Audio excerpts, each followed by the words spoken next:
নারীরা যাতে রাগ না করে, নারীদেরকে বুঝ দেওয়ার জন্য আল্লাহ সব নারীদের নামে আলাদা একটা সূরা দিলেন। সূরার নাম, তার মানে আল্লাহ নারীকে খুশি রাখতে চায়, বিশ্বনবীও নারীদেরকে খুশি রাখতে চায়। আমার অনেকে বলে, হুজুর আপনি নারীদের পক্ষে কথা বলেন বেশি। আমি সবার পক্ষেই বলি, যার যেটা অধিকার তাকে সেটা দিতে হবে, ঠিক কিনা? নারীরা সম্মানিতা, তাদেরকে সম্মান দিতে হবে। বিশ্বনবী তাদেরকে সম্মান দিতেন। মা আয়েশাকে বিশ্বনবী সবসময় আগে সালাম দিতেন। সুবহানাল্লাহ পড়ে। খাদিজা রাদিয়াল্লাহু তাআলা আনহাকে আল্লাহ তাআলা আরশের উপর থেকে সালাম পাঠিয়েছেন।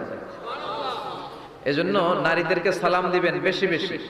ঘরে সুখ শান্তি নাই, অনেকে বলে ঘরটা নাকি জাহান্নামের টুকরা, কারণ সালাম নাই। সালাম মানে শান্তি। সালাম মানে কি?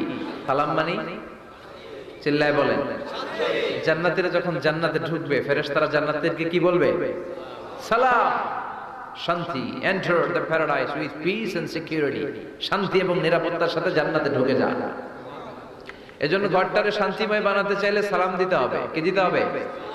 আজ থেকে স্ত্রীকে সালাম দিবেন তো ইনশাআল্লাহ পড়েন। আমার মাইকের আওয়াজ যদি বোনদের কানে যায়, মাদের কানে যায়, আপনাদেরও বলি, আপনারাও আগে আগে সালাম দিবেন। এই দৃশ্য বাচ্চারা দেখলে বাচ্চারাও সালাম শিখবে, ঠিক কিনা?